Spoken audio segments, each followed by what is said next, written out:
नमस्कार मित्रों। उम्मीद है आप सभी स्वस्थ होंगे, सकुशल होंगे। मैं आपका अपने इस वीडियो सीरीज़ में फिर से एक बार स्वागत करता हूं, जिसमें हम डिप्रेशन पर चर्चा कर रहे हैं।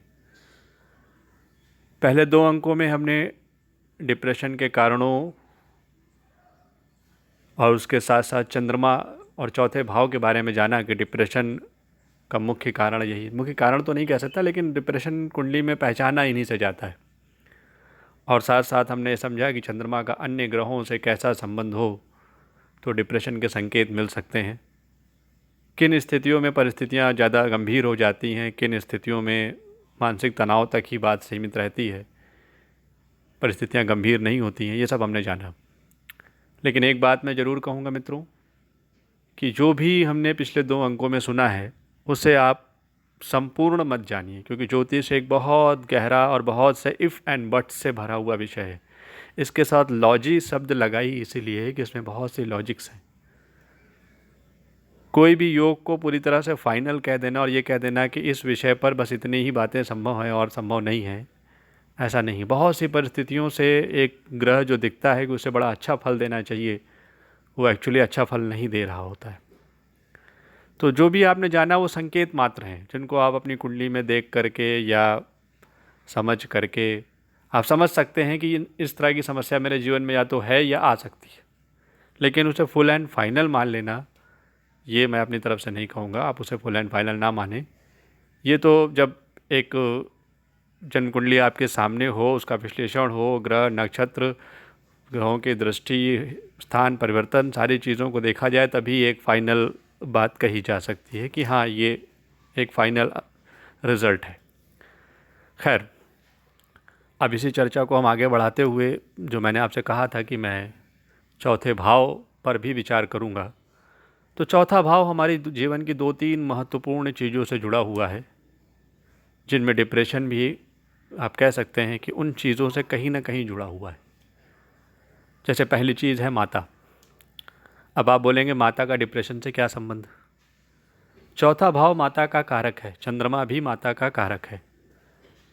माता का डिप्रेशन से डायरेक्ट और इनडायरेक्ट संबंध सिर्फ यही हो सकता है कि अगर आपके जीवन में एक योग्य, पढ़ी लिखी, संस्कारित माता का सुख है, तो वो आपको निश्चय ही डिप्रेशन से निकाल लेगी, डिप्रेशन में जाने नहीं देगी। निश्चय ही वो एक मार्गदर्शक का रोल प्ले करेगी। और भले ही अन्य कुंडलियों में ग्रह स्थिति क्यों ना खराब हो, आप खराब ग्रह दशा से क्यों ना गुजर रहे हो, चंद्रमा भले ही पीड़ित हो, पर अगर चौथे भाव पर किसी विशेष रूप से बृहस्पति का शुभ प्रभाव है या शुक्र का शुभ प्रभाव है, तो देखने में आया है कि जातक को एक तेजस्वी माता मिलती है। और ऐसी माता कठिन से कठिन समय में भी जातक को डिप्रेशन से निकाल लेती है। डिप्रेशन का कारण नहीं बनती, उसे डिप्रेशन से बाहर निकाल लेती है। तो इस चीज़ पर भी विचार करने की आवश्यकता है। माता से भी संबंध जुड़ा हुआ है। अगर यहीं कोई ऐसी माँ मिल जाए, भगवान, मतलब मैं माता की आलोचना नहीं कर रहा हूँ, लेकिन एक बात कह रहा हूँ कि जो आप कह सकते हैं बहुत ज़्यादा ट्रेडिशनल हो या बहुत पढ़ी लिखी ना हो या बहुत समझदार ना हो, तो वो कई बार आपके डिप्रेशन का कारण भी बन सकती हैं। आप, हो सकता है वो आपकी बात ना समझें, अपनी बात पर अड़ जाएं और पारिवारिक समस्याएं, पारिवारिक तनाव, पत्नी और माता के बीच झगड़े जैसी स्थितियां बनी रहें, और वो डिप्रेशन का कारण बन सकता है। और ऐसी स्थिति तब आ सकती है जब चौथे राहु हो, तो ऐसा देखने में आया है। चौथे अकारक शनि या मंगल हो, तो ऐसा देखने में आया है कि माता की वजह से ही डिप्रेशन बना रहता है, तनावपूर्ण स्थितियाँ बनी रहती हैं। तो एक बात तो ये हो गई। दूसरी बात है, चौथे भाव से घर मकान भी देखा जाता है। अब यहाँ पे वास्तु का रोल आता है। मकान हमारे डिप्रेशन को, मानसिक तनाव को कम करने या बढ़ाने में बहुत बड़ा रोल प्ले करता है, ये आप जान लीजिए। और शायद इसीलिए वास्तु का महत्व इतना बढ़ जाता है, क्योंकि मकान एक ऐसी चीज़ है जो जीवन में 1 या 2 बार ही संभव हो पाती है। कुछ बिरले भाग्यशाली होते हैं जो 3-4 मकान बना लें, अन्यथा सामान्य व्यक्ति जीवन में 1 या 2 मकान ही बना सकता है। अब उसमें अगर कोई ऐसी बड़ी त्रुटि हो जाए वास्तु के दृष्टिकोण से या किसी अन्य दृष्टिकोण से, तो वो कई बार देखने में आया है कि हर तरह की संपूर्णता होते हुए भी पूरे परिवार में तनाव रहता है। अब इसमें मैं वास्तु को भी मैं बता दूं, वास्तु को जितना बताया गया है वो सारी चीज़ें महत्वपूर्ण नहीं हैं। उसमें बहुत सी चीज़ों को लोगों ने, जब किसी चीज़ को एक प्रोफेशन बनाना होता है तो उसमें बहुत सी चीज़ें आ जाती हैं। बहुत सी बातों को जोड़ दिया गया जिनका कोई मतलब नहीं है। पानी की टंकी कहाँ रखें, मसलदान कहाँ रखें, और सिलेंडर कहाँ रखें, गैस कहाँ रखें, इन बातों से आपका कोई बहुत बड़ा मानसिक तनाव कम या ज़्यादा होने वाला नहीं है। जो मूल बातें हैं वास्तुशास्त्र की वो ये है, मकान की दिशा, मकान में जो कमरे हैं जैसे शयन कक्ष की दिशा, किचन की दिशा, ये महत्वपूर्ण है। उसके अलावा मकान का साइज चौकोर है या आयताकार है या आपका पंचभुजी है, ये महत्वपूर्ण रहे। और उसके अलावा सबसे महत्वपूर्ण है ज़मीन, जो मकान से भी ज़्यादा महत्वपूर्ण है। मकान का वास्तु दोष तो एक बार दूर भी किया जा सकता है, ज़मीन का वास्तु दोष दूर करना बड़ा मुश्किल है। और अगर ज़मीन दूषित है तो फिर समस्याएं रहती ही रहती। उसका जीता जागता उदाहरण मैं खुद हूँ। हम एक ऐसे ज़मीन में रहे जो वास्तु के दृष्टिकोण से बहुत दूषित थी। कई साल हमने वहाँ गुजारे। मेरी माताजी भी सरकारी नौकरी में थी, मेरे पिताजी भी अच्छी नौकरी में थे, मैं भी जॉब कर रहा था, लेकिन परिवार में कभी संतुष्टि नहीं रही, हमेशा तनाव रहे। किसी न किसी वजह से तनाव बने ही रहे। और हमने वो जब वो मकान छोड़ दिया, ठीक है हम कुछ कम कमा रहे हैं लेकिन पहले से मानसिक रूप से ज़्यादा बेहतर स्थिति में है। तो ये चीज़ मैंने स्वयं अनुभव की। ये सलाह मैं सभी को दूंगा कि ज़मीन को सबसे पहले देखिए। मकान के दृष्टिकोण से वो ज़मीन उपयोगी है जो कि बंजर ना हो। बंजर ज़मीन यानी जिस पे कई सालों से खेती ना हो, कुछ उगता ना हो, कब्रिस्तान शमशान के आसपास की ज़मीन, बहुत पुरानी किसी हवेली राजे रजवाड़ों की ज़मीन, क्योंकि विशेष रूप से देखा गया जो हवेली या कोठी वगैरह बनती थी मिट्टी पाट कर बनाई जाती थी। और कहा जाता है वास्तु में कि पटी हुई मिट्टी का मकान अच्छा नहीं होता। कोई ऐसा ज़मीन का टुकड़ा जो कभी कूड़ा घर रहा हो, बड़ा तालाब रहा हो, उसको पाट करके बना दिया गया हो। कोई ऐसी ज़मीन का टुकड़ा जिसमें पहले से कोई कुआं हो, जब आपने ख़रीदा तभी उसमें कुआं हो। या ऐसी ज़मीन का टुकड़ा जिसकी मिट्टी आसपास की मिट्टी से काली हो, मतलब उसके आसपास की ज़मीन की मिट्टी नॉर्मल रंग में हो, पर वो पर्टिकुलर प्लाट या पर्टिकुलर एरिया जो आप लेने जा रहे हैं वो अगर काले रंग की मिट्टी का है। वैसे काले रंग की मिट्टी हमेशा अशुभ नहीं होती। अगर आप महाराष्ट्र में जाएंगे तो काली ही मिट्टी है, तो वहाँ क्या करेंगे, वो बात दूसरी है। लेकिन अगर पूरे क्षेत्र में वो उस पर्टिकुलर एरिया की मिट्टी ज़्यादा काली है तो आपको होशियार हो जाने की ज़रूरत है कि ये ज़मीन लेने लायक नहीं है। ऐसी ज़मीनें अगर मुफ्त में भी मिलें तो मत लीजिए, आपका इन्वेस्टमेंट भी बेकार होगा। एक और बात कहूँगा ज़मीन के साइज पर। जहाँ तक हो सके ज़मीन अगर चौकोर है, आयताकार है तो वही बेहतर है। अगर थोड़ी बहुत काट छाँट करने से चौकोर आयताकार हो जाती है तो ले लीजिए, बाकी एरिया छोड़ दीजिए, उसमें गार्डन बना लीजिए, कुछ बना लीजिए। लेकिन आड़ी तिरछी पंचभुजी ऐसी ज़मीनें ना लेनी चाहिए, नहीं खरीदनी चाहिए, ना उन्हें मकान बनाना चाहिए। और एक उसमें भी सबसे बड़ा एक उदाहरण मैं आपको दूंगा, एक फैक्ट बताऊंगा कि अगर गौमुखी ज़मीन है तो बहुत उत्तम है। हालांकि देखने में आड़ी तिरछी लगेगी, लेकिन आप नोटिस करें कि जहाँ से भी आप इंट्रेंस बना रहे हैं, अगर वो इंट्रेंस पतला है और आगे पीछे जाके ज़मीन फैलती जा रही है तो वो ज़मीन उसी तरीके से आपकी तरक्की भी कराती। हो सकता है जब आप उस ज़मीन या घर में प्रवेश करें तो आपकी आर्थिक स्थिति बहुत अच्छी ना हो, लेकिन धीरे धीरे धीरे परिवार बढ़ता जाता है, स्थिति बढ़ती जाती है। इसलिए गौमुखी ज़मीन की बहुत तारीफ़ की गई है। इसके विपरीत, ठीक विपरीत, व्याघ्रमुखी ज़मीन, जिसमें आपका जो एंट्रेंस है वो चौड़ा होता है और जो पीछे का एरिया है वो पतला होता चला जाता है। मैंने देखा, कई परिवार मैंने देखे हैं जो इस तरह के मकानों में रह रहे हैं, दुखी ही रहते हैं, चाहे कितनी संपन्नता क्यों ना हो, लड़ाई झगड़े तनाव चलते ही रहते हैं। तो ये इतना रोल प्ले वास्तु का है। इससे ज़्यादा मैं समझता हूँ कि वो फिर अब मैं कुछ कह नहीं सकता उस विषय में, वास्तुशास्त्री हैं, मैं बेसिकली कोई वास्तुशास्त्री नहीं हूँ, जितनी जानकारी है वो मैंने बता दी। तो जो मेरा कहना है वो ये है कि मकान का भी रोल प्ले है, मकान को हम इग्नोर नहीं कर सकते। अब प्रश्न ये उठता है कि अगर ज़मीन ले ली है, मकान बना लिया है तो क्या करें। तब फिर आपके लिए परिस्थितियाँ कठिन हो जाती हैं।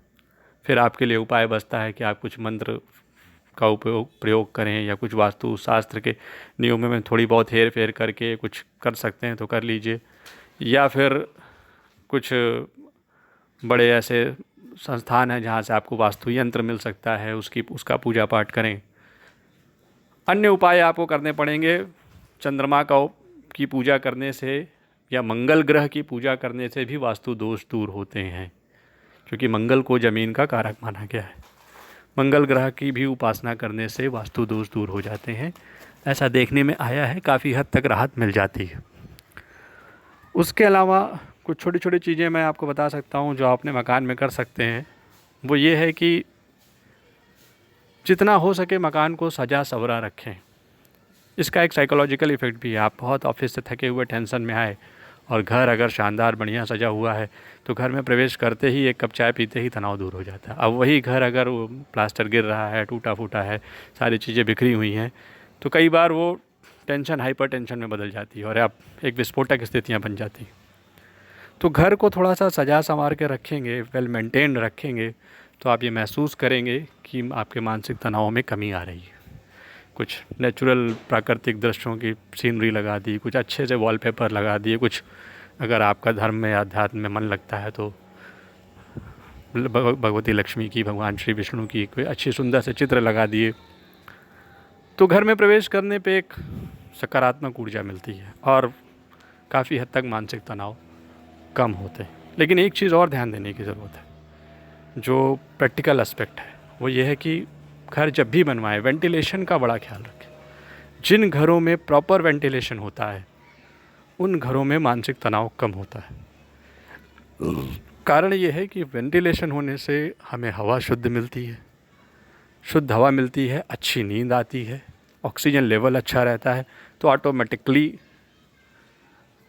मानसिक तनाव कम हो जाते हैं। आप बहुत अच्छे घर में रह रहे हैं, सब कुछ अच्छा है, पर वेंटिलेशन नहीं है, तो आपको धीरे धीरे लगेगा कि कहीं ना कहीं मेंटल फ्रस्ट्रेशन बढ़ रहा है, क्योंकि मानसिक रूप से फिट होने के लिए ऑक्सीजन लेवल का बॉडी में होना पर्याप्त होना ज़रूरी है। अच्छी नींद तो एसी में भी आ जाती है, लेकिन जो ऑक्सीजन की कमी है वो धीरे धीरे लॉन्ग टर्म में अपना असर दिखाती है। तो घर को ऐसा रखें जहाँ थोड़ा सा खुली हुई जगह हो तो बहुत अच्छा है, जहाँ आप ताज़ी हवा में बैठ गए, थोड़ा डिस्कशन कर लिया, या कम से कम कमरे खोल दिए तो हवा आ रही है, जा रही है। इन चीज़ों का बड़ा बेनिफिट मिलता है। घर बनाते समय इन बातों का ध्यान रखें तो आपको वास्तु दोष में काफ़ी राहत मिलेगी और मानसिक तनाव में भी राहत मिलेगी। तो ये दो मुख्य चीज़ें मैंने आपको बताई जो मानसिक तनाव का कारण चौथे भाव से बन सकती है। वो है माता और मकान। अगर आपको सुशिक्षित योग्य माता मिल गई है ईश्वर की कृपा से, तो आपके मानसिक तनाव में कमी अपने आप रहेगी। और अगर आपके पास एक अच्छा वास्तु दोष से रहित मकान है तो भी निश्चित रूप से आपके पास मानसिक तनाव में कमी रहेगी। चाहे जीवन में कितने भी संघर्ष हों, आप तनाव रहित रहेंगे। लेकिन अगर ये दो परिस्थितियाँ साथ नहीं हैं तो जीवन में कई बार देखने में आया है कि सारे सुख होते हुए भी व्यर्थ के तनाव बने रहते हैं। उसके अलावा चौथे भाव से जो विचारणीय चीज़ डिप्रेशन से जुड़ती है वो आ जाती है हमारी एक मेंटल हैबिट्स, क्योंकि मानसिक मन का भाव ही है चौथा। और कुछ लोग ऐसे होते हैं जिनकी आदत ही होती है व्यर्थ में सोचने की। वो किसी भी परिस्थिति में रह रहे हों, किसी भी हाल में रह रहे हों, पर वो व्यर्थ में सोचते ही, वो कई बार नकारात्मक, कई बार सकारात्मक, मगर वो सोचते ही रहते हैं। ऐसा देखिए, ये तो एक मानवीय गुण है कि किसी भी व्यक्ति का मानसिक रूप से बहुत शांत नहीं रहता है, लेकिन वो व्यक्ति किसी एक विषय पर बड़े लंबे समय तक सोचते रहते हैं। और ये स्थिति भी बन जाती है जब चौथे भाव पर विशेष रूप से मैंने देखा है कि राहु या केतु का प्रभाव, तो ये स्थिति भी बन जाती है। ये भी एक ऐसी स्थिति है जहाँ सब कुछ होते हुए व्यक्ति बिना मतलब ही टेंशन में, कोई कमी नहीं है उसके पास, अन्य ग्रह अच्छे हैं तो कोई कमी नहीं है, लेकिन बिना मतलब की टेंशन है। तो ये भी देखने में आया। तो चौथे भाव के संबंधित मैंने आपको बता दिया कि माता और मकान दोनों ही हमारे मानसिक तनावों को घटा या बढ़ा सकते हैं। माता तो जैसे भी ईश्वर ने आपको दे दी उसको आप बदल नहीं सकते, उसमें आपका कोई जोर नहीं है, वो प्रकृति की इच्छा थी, वो आपको मिल गई। लेकिन मकान में ज़रूर आप थोड़े बहुत परिवर्तन करके अपनी स्थिति को सुखद बना सकते हैं। और मेरा ये मानना है कि अगर शयन कक्ष विशेष रूप से जहाँ आप सोने जाते हैं वो अगर अच्छे से वेल डेकोर है तो निश्चित है कि आपको एक अच्छी नींद आएगी। अगर उसमें ताज़ी हवा का आने का कहीं से अरेंजमेंट अच्छा है तो आपको अच्छी नींद आएगी, आप अच्छा सोएंगे, गहरी नींद में सोएंगे तो ऑटोमेटिकली आप फ्रेश होकर उठेंगे और मानसिक रूप से आप चैतन्य रहेंगे। साथ ही साथ डाइनिंग रूम जहां हम सब मिल के बैठ के भोजन करते हैं वो एरिया भी अगर अच्छे से डेकोरेट है, मतलब उस जगह पे कोई बढ़िया नेचुरल सीनरी है, भगवान के चित्र हैं, कुछ ऐसा है तो देखने में आया है कि मानसिक रूप से बड़ी शांति रहती है, घर परिवार में शांति रहती है। तो मेरा कहने का मतलब ये है कि घर को ज़रा सजा संवार कर रखिए, जितना हो सके बढ़िया से बढ़िया चित्र लगाइए, उसमें वॉलपेपर्स लगाइए, उनको चेंज करते रहिए, समय समय पर डेंट पेंट करवाते रहिए। आकर्षक सुंदर घर होगा तो निश्चित ही है कि आपका 50% मानसिक तनाव ऐसे ही दूर हो जाएगा। तो मैं समझता हूँ आज के अंक के लिए इतना काफ़ी है। मैंने आपको डिप्रेशन को पूरी तरह से कवर कर दिया है, ग्रहों का प्रभाव, रिश्तों का प्रभाव, घर का प्रभाव सब स्पष्ट कर दिया। पर बहुत सी बातें हैं, ये सिर्फ संकेत मात्र हैं, बहुत सी बातें हैं जो संभव नहीं है एक वीडियो में बता पाना, क्योंकि ज्योतिष एक बहुत लंबा विषय है, उसमें बहुत से इफ एंड बट्स हैं, बहुत से लॉजिक्स हैं, बहुत से पॉजिटिव्स हैं, नेगेटिव्स हैं, तो उनको एक वीडियो में डिस्कस कर पाना संभव नहीं है। लेकिन एक हिंट मैंने ज़रूर दे दिया और मुझे उम्मीद है कि जो सलाह मैंने आपको दी है वो आपके काम आएगी। उन बातों को समझ करके आप अगर चलेंगे तो बड़े सुखी रहेंगे, क्योंकि मैं इसलिए फिर कह रहा हूँ कि मकान एक ऐसी चीज़ है, माता को हम बदल नहीं सकते, मकान भी एक ऐसी चीज़ है जो जीवन में बार बार नहीं बनाई जा सकती। इसलिए जो बातें मैंने बताई हैं उनका विशेष ध्यान रखें ज़मीन खरीदते वक्त, मकान बनाते वक्त, और अगर बन गया है तो उसको डेकोर करते वक्त उन बातों का विशेष ध्यान रखें। आपकी शुभेच्छाओं के साथ मैं इस वीडियो को ख़त्म करता हूँ। ईश्वर से कामना करता हूँ कि आप सुखी रहें, प्रसन्न रहें, स्वस्थ रहें। नमस्कार।